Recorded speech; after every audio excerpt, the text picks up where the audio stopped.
울산시가 27년 만에 단행한 시내버스 노선 개편에 대한 첫 평가를 내놨습니다. 대중교통 접근성이 개선됐다고 밝혔는데요. 하지만 당초 예측과 달리 환승률이 오히려 떨어졌다는 비판도 제기되는 등 효과를 두고 논란이 가열되고 있습니다.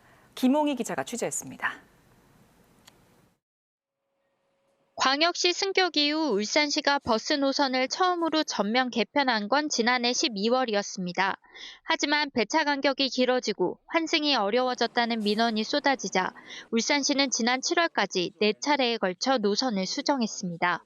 승객 불편이 상당 부분 해소됐다고 판단한 울산시는 버스 개편에 대한 공식 평가를 내놨습니다. 평균 배차 간격을 1분 줄이고 버스가 다니지 않던 도로 42km를 신규 구간으로 넣는 등 운행 여건과 대중교통 접근성을 개선했다고 밝혔습니다. 특히 해마다 4%씩 줄던 하루 평균 이용객이 개편 이후 약 3% 증가한 것을 고무적인 성과로 내세웠습니다. 환승을 하기 위해서 대기하는 시간, 물론 지역별로 편차는 있을 수는 있지만 그것도 소폭 감소했습니다. 하지만 울산시의 평가가 자화자찬이라는 비판도 제기됩니다.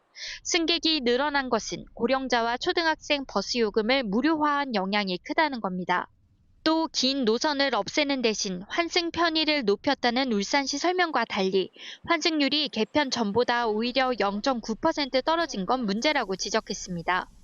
데이터 기반의 효과를 거뒀다고 하는데 주요 노선 이동시간 증가 현황 등 여전히 비공개하고 있는 정보가 많아 시민이 온전히 신뢰하기는 어렵고 시민 체감도 이와는 상반되는 것 같습니다. 버스 노선 개편에 대한 평가가 엇갈리는 가운데 정치권은 시민 불편에 대한 정부 감사를 요청하겠다고 밝히는 등 개편 10개월이 지나도 논란은 이어지고 있습니다. KBS 뉴스 김홍입니다.